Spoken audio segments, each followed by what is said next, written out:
กิโลชะเอามาโลเอามาโลหาอุ่นเลยเดียวสบายดีสิสบายดีตอนเช้าๆมื้อนี้นี่เป็นมื้อที่2เลยของการอยู่ป่าเมื่อคืนนี้พาในพานใหญ่เพิ่นไปการทุกคนเลยไปทั่วทิพย์ทั่วแดนจนลอยมาฮอตบอลนะประมาณตี 2 ตี 3นี่แหละตีแจงเลยเดี๋ยวตอนเช้านี้เพิ่นเอามาไปหาไลบักอันนั้นก่อนบักมีครบ32นั่นบักทอกง่ายนั่นว่ามันสิพอหรือบ่เมื่อวานนี้นะมาพอแต่คนน้อยเพิ่นเว้ารัดมีท่านผู้เดียวรัดแล่นไปแล่นมาแล้วมีได้เพิ่นเลยมิตรลีมากับป้าเดี๋ยวพากันกินข้าวต้มไก่เมื่อคืนนี่แหละพอได้อุ่นท้องมิตรลีข้าวพันทองกับมาเลยหยิบมังมัด เย็บเป็นถ้วยเพิ่งครับวันตักเขาดูน้อยเย็บเม็ด ลูก เต้า ผู้ เย็บแบบนั้นแหละ ช้างไปทุ่มมดจ่าเลยแกงเต้าตัวแกงเต้าบุ้งหัวมันไปทุ่มมด หูจักความได้อย่าเฮ็ดแต่คนเท่าไรหูจักความอย่าเฮ็ดแต่คน เดี๋ยวมันช้างน่ะแล้วขึ้นมาทั้ง9ช้างนะปีน่ะ เมื่อดูให้แกงเธอบ้ากัดเธอยังงก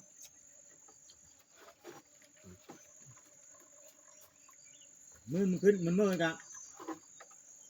มือขึ้นมาแล้วมันคือขึ้นละ ลุงไปป้าบุกค้าโอเคกินมันกินเก้ามันก็ มันจะหาแก้อันไหน ไอ้อันถ้ามันพุทธบกมันก็แซนเมื่อไรพื้นเติบมันเอาไปเฮ็ด เนาะเทงกับเม็ดโค้งใช่ไหมตัวโค้งไง ช้างมาหลายโตมื้อนั้นน่ะกวางนี่แต่ก็ไม่เคยเห็นกวางนี่วาดเห็นกวางเนาะปีนั้นเห็นห้อยมันวันพาเจ้าไปป้าปากระชะลงไปวิทย์เขาโซนก็ปากระชะโอโดนั่นเองอยู่แถวนั้นน่ะแต่เก่า เอ้าห้อยมุนยุ่มคนแกงเฮอบานี่เขาถึงเหี้ยวคนนี้หาเห็นเด็ดเพราะว่าจะนี่มาพุ่นหมูมาตาแน่นอนจับฐานเด็ด กินข้าวกินน้ำกินกาแฟแล้วไปเที่ยวห้อยทุกคนเลยเดี๋ยวลุยนะบัดนี้ไปเอามาไปหากระทืบเลยแถวป่าแถวนะไปหาร้านนี้ไม่ไปเลยวันนี้ใส่น้องหมาแหละนี่ชิเลาะเบิ้งพอก็ได้เพราะว่าเมื่อคืนนี่เห็นอยู่ห้อยความใหม่อยู่ทางออกนี่ได้อยู่3 ซอทุกคนตัวนึงกับอยู่ฟ้าห้อยน้อยพระนั้นลายหอยหมูนะเป็นหมูอยู่รับ7-8 โตวันนั้นไปนะไปเป็นกุ้มในช่วงนี้นะส่วนลายหมูแถวเตอร์มันนอนนี่มันไปโฮมอยู่พุ่มมดมันถือเชือกมันอันโตแข้งขาดนะพาไปกุ้มน้อยกุ้มใหญ่ไปน้ำกันมดทุกคนเลยวันแรกมันเป็นหัวหน้าหมูนะมันใหญ่กว่าหมูนะได้แล้วคอยว่าประมาณ7-8 ปีหมูกับมีกว่าตัวอันแข้งขาดนี่นะใหญ่พอจมโค่นได้ขันได้นี่4 คนหยอจะขึ้นบ่ขึ้นตัวแข้งขาดนี่ใหญ่ยิบเจอได้นกของเชล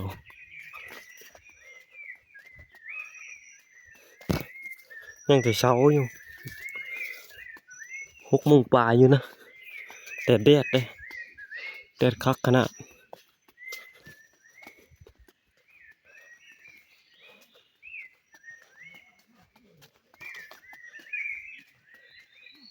ไปเข้าดงนะวันนี้ชวนพันกองเพื่อนเอามาห้าไปนั่นทุกคนเลยเอามาลัดปีกับพันดอดนะเอาลาดตะเวนเบื้องห้อยมันก่อนเพื่อนว่านำทางนี้ไปว่ะ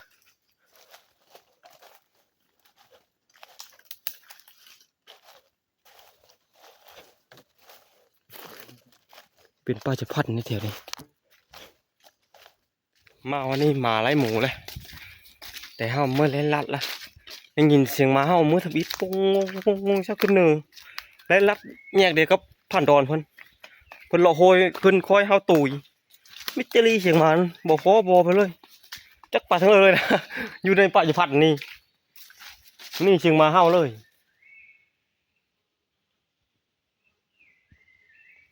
จักไล่หมูจักไล่เม่นคาดว่าเจอไล่หมูเพราะว่าหอยหมูเฮาหลายตัวดิเดี๋ยวจะไปเลาะอ้อทางก่อนไปเบิ่งว่ามันจะมีหอยหมาหอยหมูความบ่นั่นแหละมาหาเหล้าใหม่บัดนี้อันนี้เหล้าที่ปลาชะพันธุ์ที่เฮานำหมูเจ็บมื้อนั้นแหละผ่านกองเพิ่นเอามาเฮาไปทางเหนือวิเฮาลัดทางมันเคยความนี่นะหนังทาอยู่นี่ชนอันผ่านดอนเพิ่นไปทางพวกแต่ไปทางนับปลาไหลเอาจริงนั่งรัดอยู่นี่กันนี้มีกันมามีเฮาแล้วก็สิอ้อตะดงนี่ก็ยับไปทางดงธรรมนาวิเพราะว่าหมูลงไปเพื่อกลุ่มหนึงมาพี่กลุ่มหนึงหมูมาหลายกลุ่มความทางมานะลาบ่หมูตัวไหน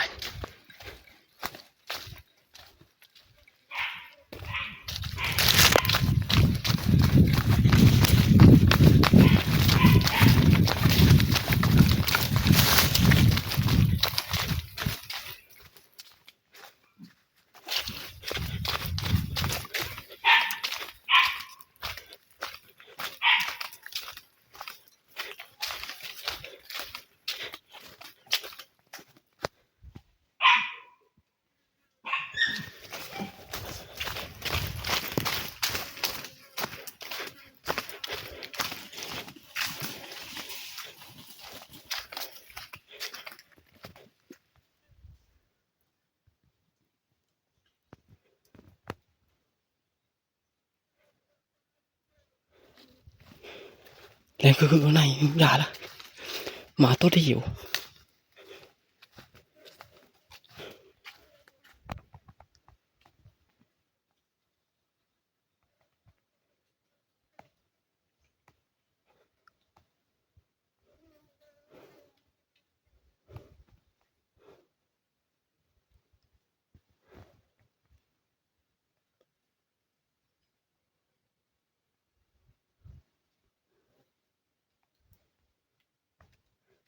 วิจิตร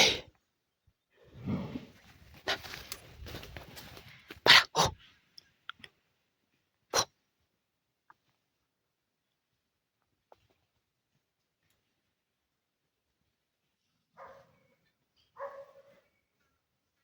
หาแล้วตรงไหนวะ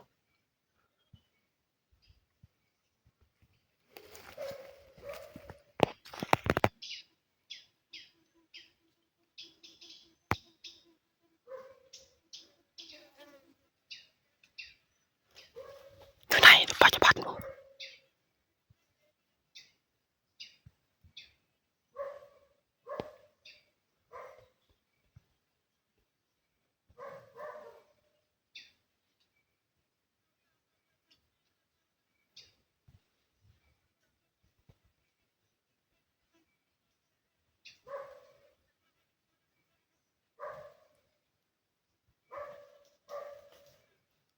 มันหมูจะปลาจะพันหมูอะทุกคนเลย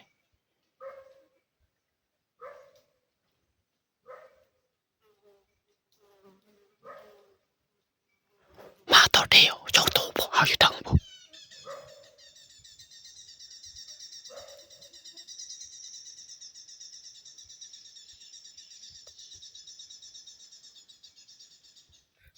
ต่อโอ้ยใหญ่ขย้อยทุกคนเลยรัดไม่แล้รัดเลยมันโป๊กมันเนื้อต่อเตะกันเลยไปแกเชอโอขึ้นหอมอีกก็ได้อยู่ขึ้นลัดทางเลยขึ้นหอมซ้ำเขายังไม่ได้กิน22 โมงไปเลยเห็นห้อยหมูตีนขาดตัวนึงกับลูกมันใจหมูตีนขาดนี่มาไหลเนี่ย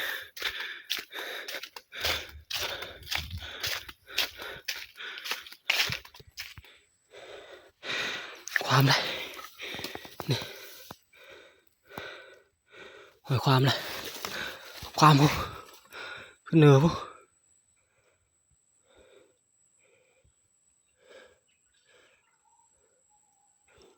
มันได้ยินเสียงม้าสรุปบ่ทันนะ มากระปะเลยหอนเอาพระเจ้าละรัดบ่ทันมันตะคนคนน้อยแล้วจนเจอจนจะขาดเธออย่าปรับป้าตัว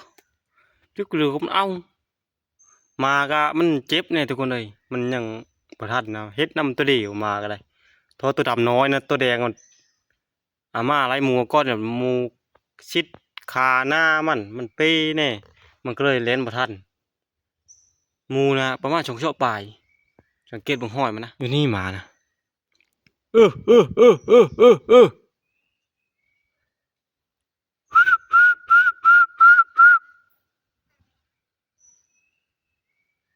เมื่อคืนนี้เขากินมันกับบกนี่จานพอเมื่อคืนจานกงพอกุ๊กคนแปลนเนี่ยแต่เพิ่นห้ามไปจอบมาไม่ได้ยิงแค่มันไปก่อนเดี๋ยวเท่าตัวนี้แหละเฮ็ดนำมาอันหมูกะเก่งเลยรอนะครูมันเฮ็ดเอาได้ละนอนลงเอาตัวเดียวนี่แหละเจอฉกโตนะตัวนี้น้อยนี่เก่งขนาดยกเลิกภารกิจเลยทุกคนเลยขำเลยยิงเข้าเลยเขากะยังเมื่อเดินทางเมื่อเนี่ยวันนี้นะเขาพอดีเมื่อนะชนคออยู่ต่ออีกคืนนึงบื้อยังเมื่อเขานะเมื่อเขาแอนเดียเขากลับบ้านมื้อนี้เพราะว่าเขานอนได้2 คืนเลยเขายังอยู่ปัจจุบันธรรมนาอยู่เขานะมาละ กินโลน เออมวยทานะ บ่ได้หมูกัน มีราชามีท่าน ท่านนั่นแหละบ่ได้มันโอ้เป็นไรดีมากันตัวดำไม่รักมาทอดมาต้อนก็มา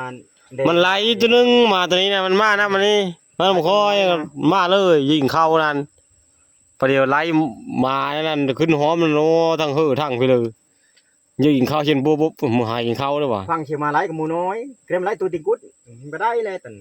นี่กุดอยู่แคมท่าให้มันสิกุดนะกึกอยู่ มันนี่ไปนั่นตัวนี้ ลุยโตนั้นทุกคนเลยหลังจากข้าวฮอตบอลฮอตเปิดกินข้าวกินน้ำกินกะตำโถกินข้าวก็ได้ประเดี๋ยวเกี่ยวกินข้าวน้ำยาพันกองพวกกะเวทนี่พอดีเพิ่นว่าหมูพอดีลุงคนเนื้อมาพี่หมดเลยเดี๋ยวค่อยชิเลาะเบิ่งบนป่าชะพันธุ์ที่นำหมูพันเกตเจ็บมาก่อนนี่เดี๋ยวโลกไปหันลองเบิ่งกันหมูอยู่ป่าชะพันธุ์นั้นชิเลาะโหยขึ้นนะนี่15 โมงนะหรือ3 โมงปลายพอดีหมูหากินจังนี้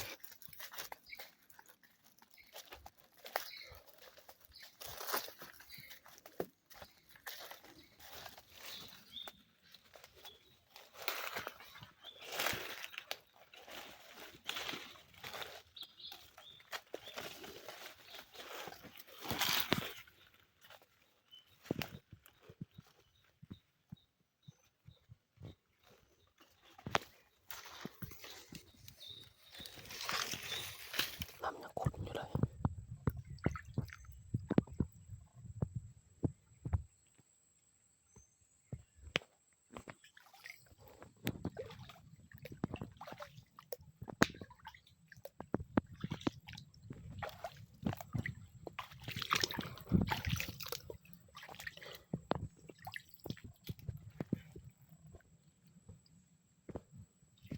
ก็ไปก็มาว่ะ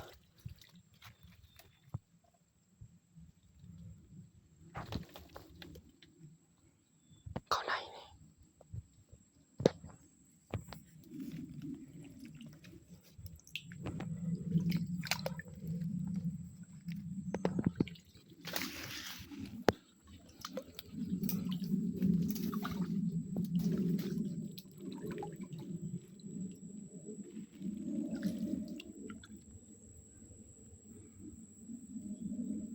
ต้องตลอดตัวใหญ่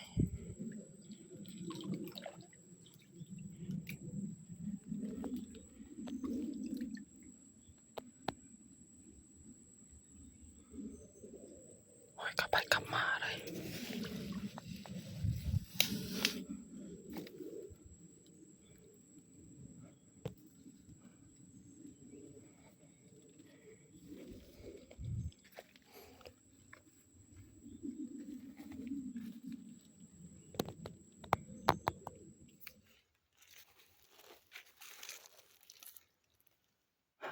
ดูเลยเอาไปเลยหมูนะ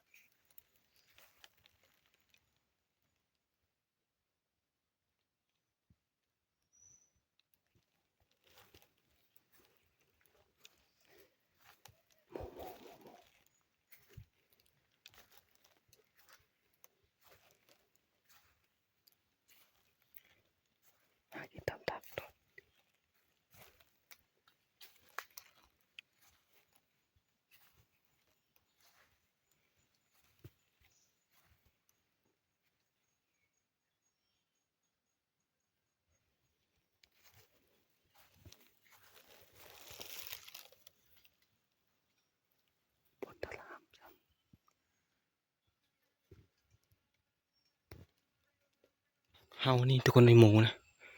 จักแนวรัดจักแต่ท่าเป็นแต่ไปจักดงวันนี้นะโอ้ยหมูไม่ไหม้ทั้งหมดมาขำโมกันละแถวนี้นะมาตะเวนเฉยตะเอกับอยู่กลางทางกันเลยเอาสิเราหาหมูไหม้ทั้งนั้นแหละ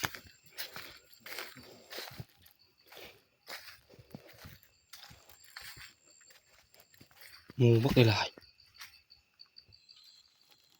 หมดเลยยังมาพอเนื้อเลยโอ้หมูห้อยไหม้อยู่มาพอหลังไปหลังฝนตกนี่เพราะว่าฝนตกเลยไปก็น่าจะเป็นประมาณตอน3 โมงมันไปฝนตกกันตอนประมาณ2 โมงตกแห้งเติบโปรตีนลายทุกคนเลยอันนี้บัดฝนไม่ได้ห้ำเลยมันเท่าไหร่เฮามีจักดกเฮาก็เลยปะหมูประมาณ4-5 ตัวนี่แหละมาฮอนบอลทุกคนป้าตัวย้ายบ้านย้ายเมืองวันนี้มดดีละบาทนี่เต็มคือเก้าทุกคนเลยทำกระพุ้งน้อยนี่มันขนาดรถนี่แต่ละทีเต็มหานี่บ้านหลังนี่ จดรถเริ่มท่อง สบายดี มาเอาหมูหรือมาเอาเห็บ จะเบิ่งไงตาค่อยน่ะ งอ ฮะ มาเอาหมูหรือมาเอาเห็บ เฮ็ด เห็บ เฮ็ดเบิ่งเอาหมูดอก พยายามเหี้ยวจะไม่ถือละ จังน้อยยังไปค่อยพินัดเลย ยามแล้วตากระแดงนะมันเท่าลังเดงแล้วยามนะ โอ้ยแห้งอะไรวะ หมูนะมันลงแล้วตากระแดงปิ้นขึ้น อันโบกมันนะ ถามก่อนดิบ่ โบกตัวถึงนี่คือโกกบกไม่ได้ ว่ามันง่ายหนึง แม่นมาเห็นแหวนะ เห็นแล้วมันรอมันน้ำช็อตออก เจ๊กมันกระบงตาเมื่อยกัน โอ้ก็เห็นหน้าเห็นตาเห็นโน่นเดี๋ยวนี้ แล้วเขาแล้วน ไม่ได้ว่าครับเป็นยังไง ำได้หลายล่ะได้สี่ได้รักสี่มาได้เอ้ยลายอยู่ได้ ได้แล้วนะ เป็นเทนั่นเด้ ไม่ได้เพลอมาต้นตะป้านะอันนั้นมาอยู่บ้านนะผมกินนะ ก็มากเมื่อวาน นี่เป็นโถแล้วนี่นะ พอใช้มากินนี่พี่ น้าอา ฮะ น้า นี่ นี่ เด้มาโทรเลยล่ะ กูโถอีละ อีกจะปิ้งปลา นี่เป็นโถแล้วนี่นะอยู่พี่นะ ไปได้เพิ่นนอนแค่พูดไปจากมือหนึ่ง งอนะ กินปลาละ ยุ่งทั้งหีเนี่ยนั่น เพิ่นขอเพิ่นโหไป เฮ้ยเบอร์จำโถอาจารย์ โทษได้ มันโถเอาไปเอาเฮฟเด้อ อยู่ค่ำมาชงในแล้วแหละ เฮ็ดก็เห็บ ตะพานใหญ่เป็นมาเลยเสลอ เอาเฮาเลย ไปเผาพวกกูวกกูงี้นะ ไปเฝ้าบกมันเชียงเพิ่นกว่าเชียงช้างอีก เชื่ออาจารย์ก้องนะ อูว่าโลห้องนั่นมาเฮ็ดน้ำหมูพอถึงเอาไปขายแบบนี้แหละ โอ้ยเฮ้เฮ้ น้ำหมูนั้นบ่ ดังเด้กระดอน้ำหมูล่ะ เออ น้ำหมูล่ะ หมูนั้นนี่จ้ะทอกกันดิ หมูอยู่ที่เทิงพี่ ทอกง่ายยังไง อืม มืออื่น มันความมองว่านี่ความนี้มันมาความอันนี้ เออมืออื่นนี่รอบตัดชิดในมืออื่นนี่เนาะ โอ้ยโอเคลงเลยนี่ ได้มีได้กับกับบานบ่ ให้มันได้ครับได้เงิน คือทอนมีแล้วเนาะหลายคืนแล้ว คือเนาะมันทำนั้น กำหนด3 คืน มือต้องได้ ได้หมื่นคนมาตื่นมาได้ มันได้แต่มื้อแรกนี่ไปพี่ฟ้าคนชะงัดนี่มันเฮากินรถจักรเทวนันวันมันเอาเบิ่มันเอาเอาถ้าเบิ่งพันกล้องมันสิมานบ่ทุกคนเลยเฮ้ยอาจารย์มีลุ้นนะบ่ บ่ได้ลุ้นเบอร์ลุ้นเมยเลย ลุ้นเมยล่ะโกย เมยเป็นหมูนั่น กพันดอนเพิ่นเว้าผ่านกล้องกันน้ำหมูเอือกอยู่ซ้ำช้างไปอยู่อ่ะ น้ำโลลัดนาหมูนะชวานาหมูนั่น เรื่องมื้ออื่นน่ะมาปะตะลุ่มบ่ ได้บ่มื้อน่ะ หลายคนนี่คนนึงแน่มือ อย่าเฮ็ดนี่ได้คือมื้อนี้เนี่ยกันมื้ออื่นได้เอาก็คักได้ฟาดบ่เลยเฮวตันจะย่อลงโมนเลยอันนี้แต่ก็เฮวตันย่าเฮวตันแล้วนี่นะนี่คือดีแล้วล่ะกินข้าวกินน้ำทุกคนได้อาหารพาดง่ายแฮวอันนี้ได้นี่กระปาด